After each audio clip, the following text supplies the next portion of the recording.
Nós vamos fazer a leitura de 2 Samuel 12, capítulo 12, versículo 1. Diz assim, ó. E o Senhor enviou Natã a Davi. E entrando ele a Davi, disse-lhe: havia uma cidade de 2 homens, um rico e um outro pobre. Vou ler de novo. Havia numa cidade 2 homens, um rico e outro pobre. O rico tinha muitíssimas ovelhas e vacas, mas o pobre não tinha coisa nenhuma, senão uma pequena cordeira, que comprara e criara, e ela havia crescido com ele, seus filhos igualmente. Do seu bocado comia, e do seu copo bebia, e dormia em seu regaço, e a tinha como filha. E vindo um viajante ao homem rico, deixou este de tomar suas ovelhas e suas vacas para guisar para o viajante que viera a ele. Tomou a cordeira do homem pobre e preparou para o homem que viera a ele. Então o furor de Davi se acendeu em grande maneira contra aquele homem e disse a Natã: vive o Senhor, que digno de morte é esse homem que fez isso. E pela cordeira tornará a dar o quadruplicado, porque fez tal coisa e porque não se compadeceu. Então disse Natã a Davi: tu és este homem. Assim diz o Senhor Deus de Israel: eu te ungi rei sobre Israel, eu te livrei das mãos de Saul, eu te dei a casa do seu Senhor e as suas mulheres, e as mulheres do seu Senhor em teu seio. E também te dei a casa de Israel e de Judá. E se isso é pouco, mais te acrescentaria tais e tais coisas. Por que, pois, desprezaste a palavra do Senhor, fazendo mal diante dos seus olhos? A Urias, o Heteu, feriste a espada, e a sua mulher tomaste por tua mulher, e a ele mataste com a espada dos filhos de Amon. Agora, pois, não se apartará a espada jamais da tua casa. Portanto, me desprezaste, tomaste a mulher de Urias, o Heteu, para que te seja por mulher? Assim diz o Senhor: eis que suscitarei da tua mesma casa o mal sobre ti, e tornarei as tuas mulheres, tomarei as tuas mulheres perante os teus olhos e darei ao teu próximo, a qual se deitará com tuas mulheres perante o sol, porque tu fizeste em oculto, mas eu o farei este negócio perante todo Israel e perante o sol. Então disse Davi a Natã: pequei contra o Senhor. E disse Natã a Davi: também o Senhor pequei contra o Senhor, também disse o Senhor: trapassou o teu pecado, e não, o Senhor perdoou o teu pecado e não morrerás. Todavia, porquanto com este feito deste lugar sobremaneira, a qual os inimigos do Senhor sobremaneira, a que os inimigos do Senhor blasfemem, também os filhos que te nasceu certamente morrerá. Então Natã foi para a sua casa, e aqui eu vou para a leitura. Na semana passada a gente estava falando, né? Eu falei que hoje eu ia falar um pouquinho mais sobre a inconsciência. Nós começamos um estudo de 3º dia sobre a pureza de coração, né? Que nós vamos falar sobre o coração puro. E o coração da gente, ele vai se tornar puro quando, né, nós reconhecemos que tem que purificar. Então, muitas vezes a gente já serve ao Senhor e a gente não tem consciência do que tem dentro do nosso coração. E a vida cristã, ela é diariamente uma limpeza, diariamente uma santificação, diariamente uma libertação. Nós vamos ver assim, porque a caminhada do justo, até o pastor Gilberto leu aqui outro dia, ela vai caminhando dia após dia com a luz da aurora, até chegar ao dia perfeito. Então você vai caminhando e vai aumentando a luz, vai aumentando a limpeza, a santificação, até chegar ao dia perfeito. O dia perfeito é quando a gente estiver no céu. Então, como nós vamos saber disso? Com luz. E o Senhor joga a luz no nosso coração. Então, nós estamos falando sobre Davi. e sobre o pecado de Davi, a inconsciência que ele estava, o nível de cegueira espiritual, o nível de como ele estava longe de Deus, como ele tinha se afastado de Deus de uma tal forma, pelo qual ele conseguiu cometer um adultério, assassinar o marido da mulher e ficar com ela como esposa, de tão nível de cegueira. E hoje o ponto de partida que o Espírito Santo me deu para falar é sobre pecados ocultos. Porque o pecado de Davi, por mais que muitas pessoas sabiam, né, porque não tinha como ninguém não saber, os funcionários dele sabiam, as pessoas que estavam ali próximas sabiam do que ele tinha feito. Mas isso estava no oculto, não foi espalhado para o povo de Israel, não foi uma coisa que escandalizou, porque estava ali no oculto. Só que nós também carregamos nossos pecados ocultos, e aqui é esse ponto de partida. E tem pecados em nós que é tão oculto, tão oculto, tão oculto, que é difícil até mesmo de nós entender que aqui existe esse pecado, ou até mesmo as pessoas conseguem às vezes até ver, mas nós não. E eu lembro de uma história que eu ouvi de uma pregação de uma pastora, que ela foi para a faculdade estudar arte. Ela foi fazer faculdade de arte. Lá na faculdade ela teve que fazer vasos de argila, aqueles vasinhos manuais. E aí ela tinha que pegar aquela massa de argila, pegar uma faquinha e ir retalhando a massa. Para encontrar o quê? Pedrinhas bem pequenininhas, que só com a faquinha retalhando poderia fazer aquele barulhinho e sentir a pedrinha. Porque essa pedrinha não dava para ver. E aí ela retalhava a massa, ela conseguiu tanto de pedrinha que a gente encontrava naquela massa, até não ter mais nenhuma. Retalhava de um lado do outro, virava um lado do outro. E aí ela falou para a professora dela assim: professora, isso é tão chato, não dá para pular essa parte da faquinha? Porque é tão difícil ficar aqui retalhando, vamos logo fazer esse vaso. Aí a professora falou assim para ela: se você deixar uma única pedrinha dessa nessa massa de argila, quando esse vaso for a altas temperaturas, ele vai explodir. E nós somos o vaso, a argila na mão do oleiro, né? Barro na mão do oleiro. E as pedrinhas que ficam oculto, o Senhor ele vai retalhando para retirar. O Senhor é o oleiro que retalha, que faz o vaso. E o Senhor ele vai retalhando e ele vai tirando as pedrinhas que não dá para ver. Está lá, ó, no meio da massa a gente não consegue ver. Mas ele vai tirando, por quê? Porque no dia da aprovação, no dia que a gente for para altas temperaturas, a gente não vai explodir, a gente não vai se desfazer. Amém? Então o Senhor ele trabalha dessa forma. E essas pedrinhas, muitas vezes, eu trouxe uma listinha.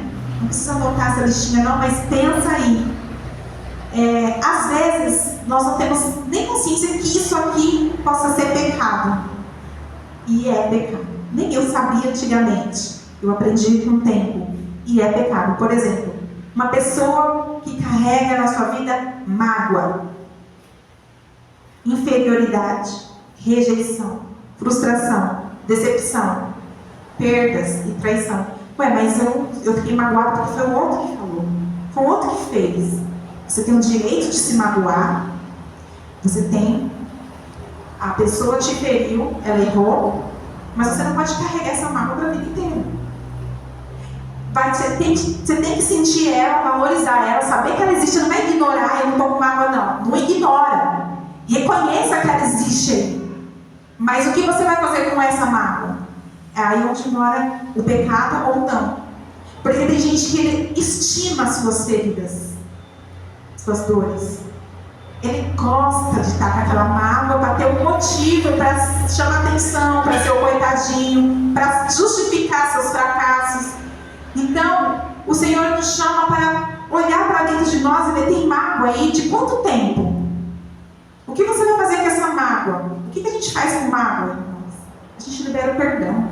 A gente perdoa. A gente não ignora ela. Fala, não, mas eu perdoei, não tem mais nada. Tem pessoas que pensam assim, eu não tenho mágoa do fulano, porque o fulano me fez isso, doeu, mas só que eu me relaciono bem com ele ainda. Mas não é isso que é perdoar. Perdoar é você perdoar aquela circunstância que te machucou. E quando você perdoa essa mágoa, automaticamente traz uma cura naquela ferida. Porque o remédio da cura é o perdão.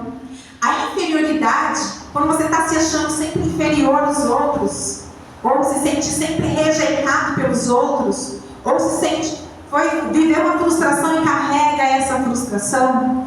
uma decepção, ou perdas. Às vezes você foi podado pelo próprio Deus, perdeu algo, perdeu alguém, e aí você fica carregando isso. Não, é necessário ter essa dor. Ele abre a ferida, mas Ele cura. É necessário você levar essa ferida diante dEle, perdoar, liberar quem precisa ser liberado, e falar: Senhor, agora cura, porque essa ferida está impedindo a minha vida caminhar e para frente andar. Então sai essa ferida. E aí tem mais aqui, outra bichinha. Inveja, que às vezes ela é bem sutil. A gente pensa: não tem inveja. Só que todo mundo em algum momento da vida já sentiu inveja. Não tem como a gente falar: eu não. Porque todo mundo já sentiu inveja ou sente inveja em algum momento da vida. Às vezes a pessoa, você quer tanto algo, você está buscando, você está sofrendo, você está trabalhando, você está lutando para ter aquilo, e outra pessoa consegue facinho. Você olha: mas como assim? Eu estou aqui tanto tempo, essa pessoa já tem isso. Isso é inveja. Você sentiu. Então, esse sentimento chegar no seu coração não é pecado e nem errado. O que você faz a partir dali é onde vai ser o pecado. O medo, aquele medo excessivo que te trava, também. Até quando você vai ficar com este medo que te impede de avançar? Vergonha, humilhação, superioridade. Sabe o que é superioridade? É quando a pessoa ela não tem um espírito ensinável, ela acha que ela já sabe, e que ela não precisa aprender, que ela não precisa, que ela é melhor que o outro, que quando ela faz é melhor. Então essa superioridade também precisa sair da nossa vida. A insegurança, os ciúmes, lascívia, luxúria, avareza, imoralidades, desonestidades, miséria, perversão, manipulação. Tem pessoas que gostam de manipular todo mundo que está ao seu redor. Então, tudo isso está ligado ao orgulho. E o orgulho é pecado. Todas essas coisas que eu falei aqui está ligado ao orgulho. Do orgulho procede todas essas coisas. E tem mais, né? Eu coloquei aqui uma listinha, mas se você for procurar, tem muito mais coisas semelhantes a essas. E o orgulho é uma coisa que nasce no ser humano, porque herdamos de Adão e Eva. Só vamos nos livrar do orgulho a partir do momento que reconhecemos que temos. E aí a gente vai se humilhar diante do Senhor. Tem um texto da palavra de Deus, eu não sei agora exatamente onde está, porque se eu lembrar eu trago na semana que vem, que fala assim, é lá Jesus dizendo que todo que se exalta a si mesmo será humilhado, mas todo aquele que se humilha será exaltado. Aí tem gente que fala assim: eu estou sendo humilhado, vou ser exaltado. Não entendeu a palavra. Não é quando eu estou sendo humilhado que eu vou ser exaltado. É quando eu me humilho. É diferente. Porque se eu estou sendo humilhado, é o contrário. É porque eu estou sendo orgulhoso. E Deus está me humilhando através de pessoas e circunstâncias. Se eu estou sendo humilhado, é porque eu preciso descer, é porque eu preciso se humilhar. É porque o meu orgulho está grande. Então, por isso nós somos humilhados. Amém? É um pouquinho duro, difícil de descer, mas é um estudo para a nossa cura e libertação. Amém? Então, vamos agora entender que o Senhor ele traz cura e libertação através da luz, colocando no nosso coração. Esses pecados ocultos que eu disse aqui, ele vai trazer luz no nosso coração. E o texto que a gente leu de Davi, Deus ele sempre acha uma forma e uma maneira de nos confrontar, de nos trazer a correção. Deus usou o profeta para chegar diante de Davi e trazer a correção para o pecado dele que estava lá escondidinho no oculto. Mas como foi que o profeta chegou? O profeta não chegou diretamente falando, porque como Davi estava num nível de cegueira tão grande, ele poderia rejeitar já o que o profeta estava falando e ficar com raiva.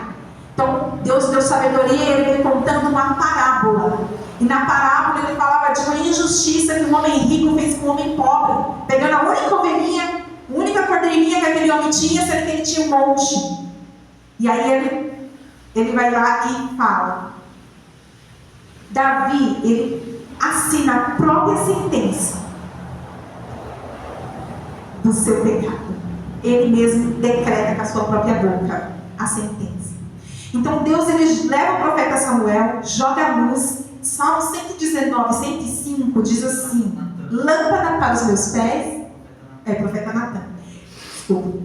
Lâmpada para os meus pés é a tua palavra e luz para o meu caminho. Por Porque quando a lâmpada, a palavra que saiu da boca do profeta para Davi, foi a palavra de Deus. Então Deus, com a palavra dele, que foi uma lâmpada para os pés e foi uma luz para o caminho de Davi. Quando essa luz chegou e Davi olhou para si, aí Davi viu o seu pecado. Aí foi naquele momento que ele teve consciência, foi despertar da consciência, quando a luz chegou. E ele despertou a consciência de Davi e ele falou assim: pequei contra Deus. Olha como ele estava cego. Ele estava pecando e estava vendo. Aí naquele momento ele falou: pequei contra Deus. Aí foi quando ele tomou uma atitude. Nós vamos falar daqui a pouco dessa atitude. Mas o Senhor, ele jogou essa lâmpada, essa luz diante dele, através dessa parábola. E o Senhor, ele quer hoje jogar luz através dessa palavra em mim, em você, em nós, para que nós possamos ver onde que estão os nossos pecados ocultos, que muitas vezes está impedindo a nossa vida de prosperar, de avançar, impedindo vitórias, promessas de Deus acontecer, porque nós estamos ali com cegueira. E o Senhor é aquele que coloca luz, e a palavra do Senhor põe luz. E eu quero até desafiar todos que estão aqui. Eu não sei se vocês têm essa prática, se não tem, que eu não conheço a vida particular, só da minha família que eu acompanho. Mas desafiar todos a ter a palavra todos os dias lida.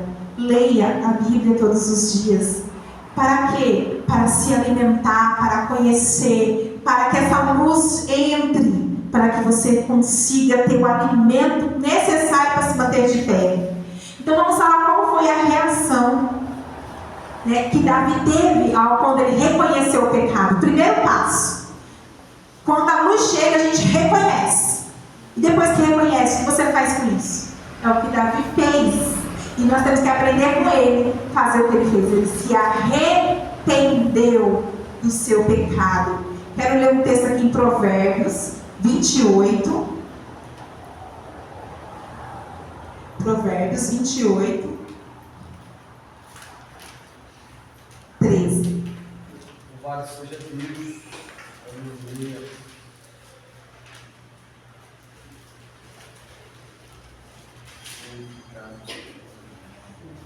Provérbios 28, 13 diz assim, ó: o que encobre as suas transgressões nunca prosperará, mas o que as confessa e deixa alcançará misericórdia. Olha que interessante essa palavra, né? Quando a gente quer encobrir, quantas vezes a gente, né, ignora, encobre as nossas transgressões? Era o que Davi estava fazendo. Ele estava encobrindo, ele tentou tanto encobrir seu pecado, que o primeiro pecado que ele cometeu foi pegar a mulher, se deitar com ela.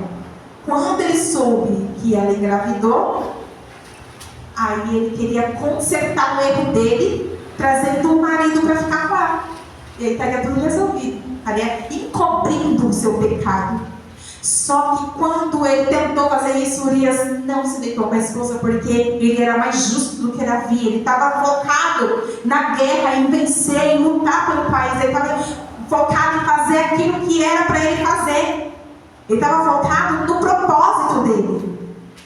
Só que Davi não estava focado no propósito, não estava focado no que era para ele fazer. Davi estava olhando pela carne, pelas suas próprias tentações, e sendo injusto e muito mal. Eu olho que Davi, nesse momento, ele foi cruel, ele foi mal, né? Ele foi muito mal, porque além dele tentar fazer o homem deitar com a esposa, que não conseguiu, aí ele mandou uma carta para ele levar para o chefe, assinando a sentença de morte dele mesmo, sem ele saber. E chegou lá, ele morreu, e quando Davi soube a notícia, ele não se importou. Ele falou assim: não, tanto faz um como o outro, não se preocupa com a morte desse não. Aí pegou a esposa e se casou, e agora ele seria o herói, pegou a viúva para cuidar. Só que não.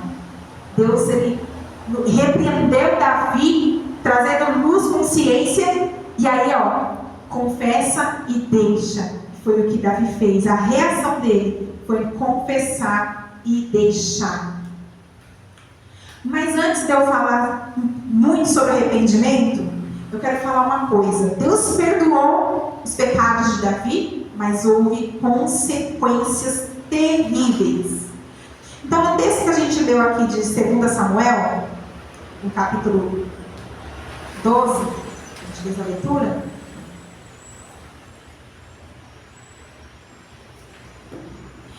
Eu quero ver aqui, ó, o versículo 5, diz assim, ó. Então o furor de Davi se acendeu em grande maneira contra aquele homem e disse a Natã: vi o Senhor, que digno de morte é o homem que fez isso.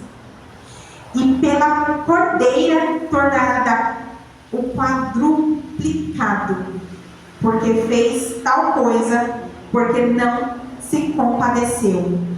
Davi assinou a própria sentença.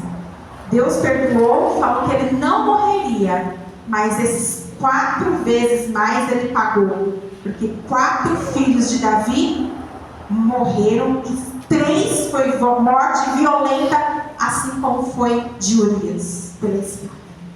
E eu quero mostrar para vocês os versículos. Davi, quando ele falou que era para pagar 4 vezes, se quiser anotar em Êxodo 22, 1, que vai lá, está escrito a lei, que toda vez que alguém usa uma coisa do outro, tem que devolver 4 vezes mais, nesse tipo de injustiça. E vamos ver o que foi que aconteceu. O versículo 19, capítulo 12, versículo 19, diz assim, ó: viu, porém, Davi que seus servos falavam baixo, então entendeu que a criança era morta. Pelo que disse Davi aos seus servos: é morta a criança? E eles disseram: é morta. Primeira morte da consequência do pecado de Davi é que o filho concebido no pecado morreu. E aí depois aqui no capítulo 18 de 2 Samuel, no versículo 9, diz assim, ó: Absalão se encontrou com os servos de Davi, e Absalão ia montado num mulo, e entrando o mulo debaixo da espessura de ramos de um dos grandes carvalhos, pegou-lhe a cabeça do carvalho e ficou pendurado entre o céu e a terra, e o mulo estava debaixo dele e passou adiante. E o que veio um homem e fez saber a Joabe e disse: eis que vi Absalão pendurado num carvalho. Então disse Joabe ao homem que lhe fizera saber: pois que viste, por que não feriste logo ali em terra? E esforço seria eu dar 10 moedas de prata e 5. Disse, porém, aquele homem a Joabe: ainda que eu pudesse pesar as minhas mãos 1000 moedas de prata, não estenderia minha mão contra o filho do rei, pois bem ouvimos que o rei te deu ordem a ti e a Abissai e Itai, dizendo: guardai-vos cada um de tocar no jovem em Absalão, ainda que proferisse mentira com risco da minha vida, nem por isso coisa nenhuma se esconderia ao rei, e tu mesmo te apoiarias. Então disse Joabe: não me demorarei, assim contigo aqui.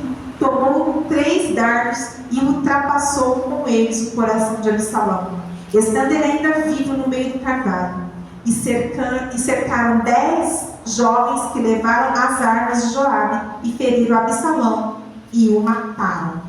O segundo filho dele morreu de uma morte violenta. Ele ficou lá preso pelo cabelo e foi ultrapassado por lanças, e depois 10 jovens vieram e terminaram de assassinar Absalão. A outra morte está em 2 Reis, capítulo 2, versículo 25.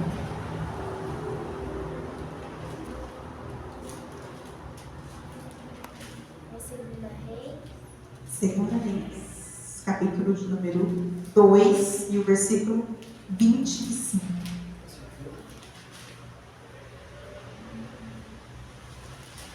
Deixa eu ver.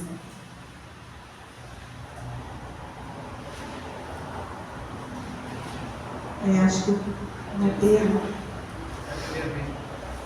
Esse é a primeira vez. Não tem errado. Nós vamos encontrar. Se não encontrar agora, a gente encontra depois.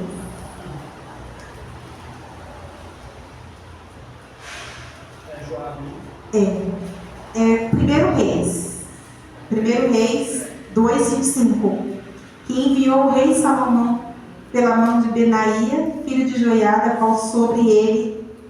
qual deu sobre ele e morreu.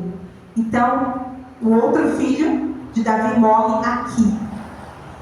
A sentença que Davi falou 4 vezes mais, foi 4 filhos de Davi que morreram. E o versículo 11, qual capítulo? 16 ou 21?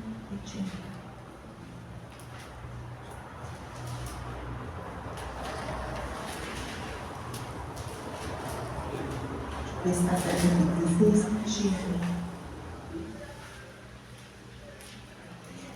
Tem aqui uma outra parte que eu quero ler com vocês. 2 Samuel 16:21, que é a parte da sentença que Deus fala para Davi, através do profeta Natan, que iria das mulheres dele na luz do sol. E aconteceu aqui, versículo 21 e 22, diz assim, e disse Aitofel a Absalão: entra as concubinas de teu pai, que deixou para guardarem a casa, e assim todo Israel virá que te fizeste, aborrecível para com teu pai, e se fortalecerão as suas mãos de todos que estão contigo. Estenderam, pois, para Absalão uma tenda no terraço, e entrou Absalão com as concubinas de seu pai perante os olhos de todo Israel. Ele pegou as concubinas do pai numa tenda diante do sol e se deitou com elas diante do olho de todo Israel. Foi a consequência, que Deus falou. Então, o que isso significa para nós? Nossos pecados ocultos, perversão da energia sexual e todas essas coisas, nossos pecados ocultos, muitas vezes a gente acha que está no oculto. Só que Deus fala assim: tu está fazendo no oculto, mas eu vou colocar a luz do dia. O que está em trevas, a Bíblia diz que não há nada que está encoberto que não há de ser revelado. Então, o que será que tem no nosso interior, no nosso oculto?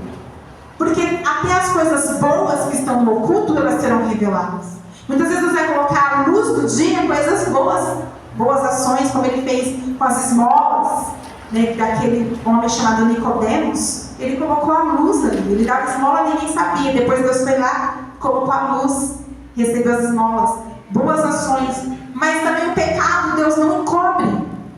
Deus amava Davi, Davi era um homem segundo o coração de Deus, Davi era um homem que Deus o amava muito.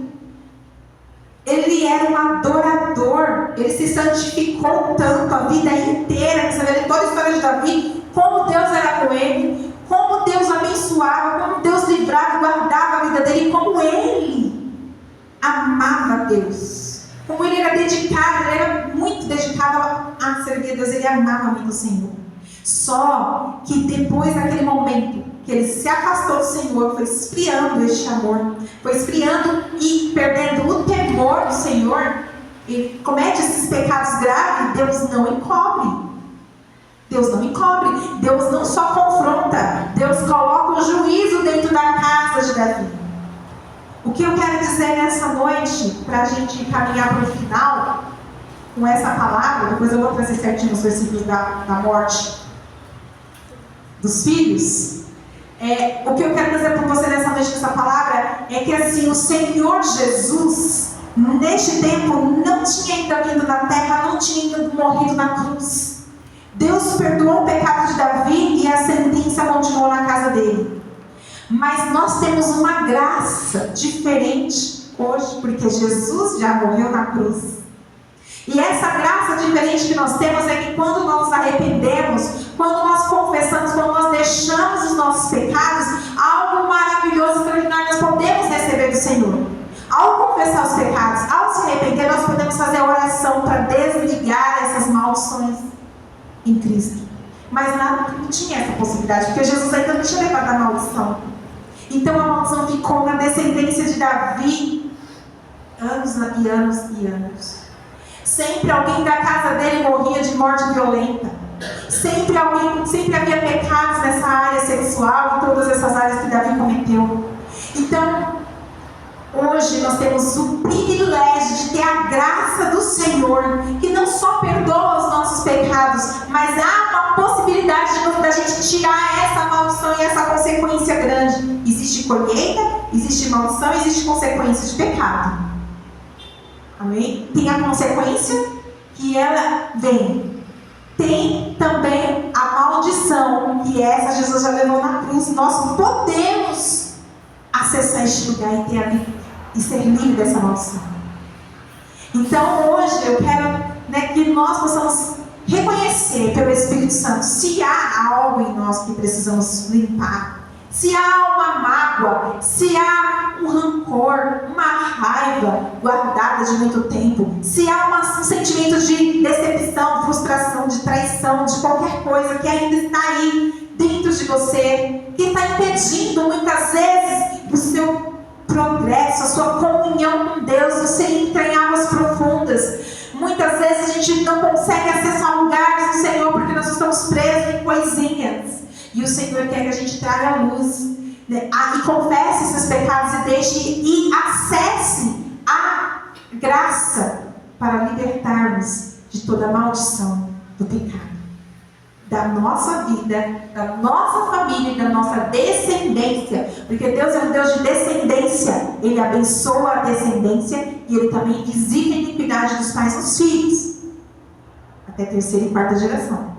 Nós precisamos acessar um lugar de tirar isso. Se eu cometi pecado, e eu confesso e deixo, e eu não oro desligando, ainda tem consequência para a minha descendência. Mas quando eu oro desligando as consequências para a minha descendência, aí não há mais essa maldição. O diabo não vai ter mais direito de tocar na descendência.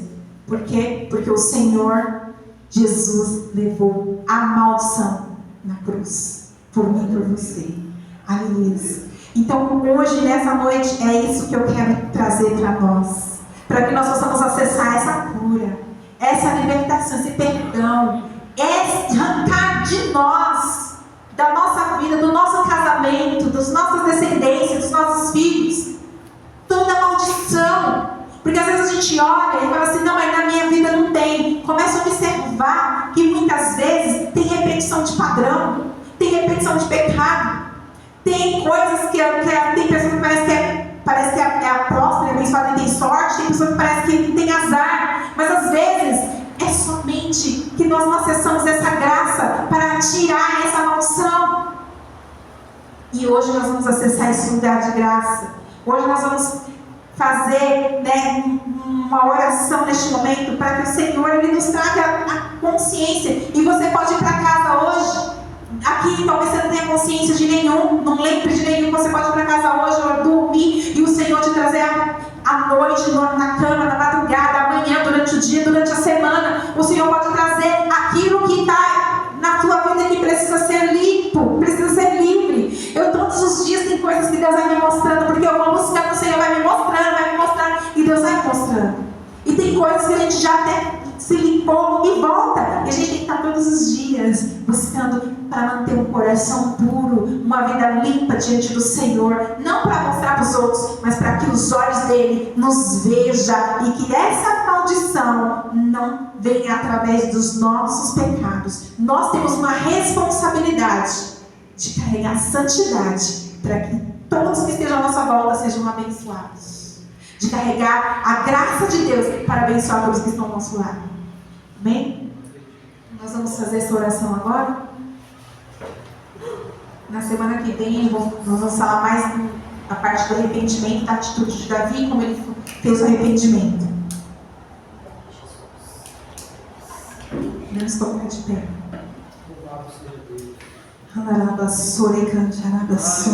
Oremos. Senhor amado, nós pedimos a presença do Teu Espírito Santo agora. Toque no nosso espírito, no espírito de cada um que aqui está. Traga consciência, traga luz. Se há algo em mim, em nós que precisamos limpar, Deus, nós sabemos que o Senhor enviou o Teu Filho Jesus, que já levou todos os nossos pecados, todas as nossas iniquidades, os pecados que nós ainda nem cometemos, que vamos ainda cometer. Ele já pagou o preço, já levou toda a maldição disso sobre Ele, todas as consequências do foi castigado em Jesus, foi castigado em Jesus. Jesus foi o holocausto, foi o sacrifício perfeito para que nós pudéssemos ser livres, para que nós pudéssemos alcançar essa graça, para que nós pudéssemos ser curados, ser libertos. Por isso, nessa noite, nos traga consciência, nos limpa, nos santifica. Perdoa, Pai, os nossos pecados, perdoa, Pai, as nossas iniquidades. Meu Deus amado, e nós desligamos em Cristo Jesus, através do sacrifício, toda a maldição disso na nossa própria vida, desses pecados que nós cometemos. Senhor, nos ajuda a dar nome a esses pecados, nos ajuda a reconhecer, dando nome a esses pecados, para que nós possamos desligar essas consequências. Se há, meu Deus, desonestidade, se há roubo, se há ganância, se há orgulho, se há inveja, se há, Senhor amado, mágoa, se há, Senhor amado, frustração, decepção, Senhor, traga luz para que nós possamos desligar toda a maldição sobre a nossa família, sobre a nossa casa, sobre os nossos descendentes, no poder do nome de Jesus. Que sejam, Senhor, todos livres, todos curados, todos livres, em nome de Jesus. Nenhuma maldição ficará para as nossas descendências, porque Cristo já foi aquele que levou as nossas maldições, e a partir deste momento nós proclamamos a bênção que Jesus comprou sobre nossa vida, sobre nossa casa, sobre a nossa descendência. A bênção até 1000 gerações daqueles que te temem. Traga cura, Senhor amado, até 1000 gerações. Traga, Senhor amado, restauração, saúde, meu Deus, prosperidade. Traga, Senhor amado, uma vida com o Senhor, um bom relacionamento familiar. Meu Deus amado, até 1000 gerações que esteja de bênção da parte do Senhor. Pai querido, eu te dou graças e te adoro e te louvo nessa noite, porque o Senhor é bom, porque o Senhor trouxe essa palavra, porque o Senhor tem falado, porque o Senhor tem trago. Meu Deus querido, e eu te agradeço, que nós possamos sair daqui leves, livres e cheios do Teu Espírito Santo, cheios da Tua bênção, que as bênçãos do Senhor possam nos seguir, nos acompanhar, porque as bênçãos seguem o que crê, e nós cremos, e nós queremos sair daqui sendo cheios da graça do Senhor, em nome de Jesus. Amém.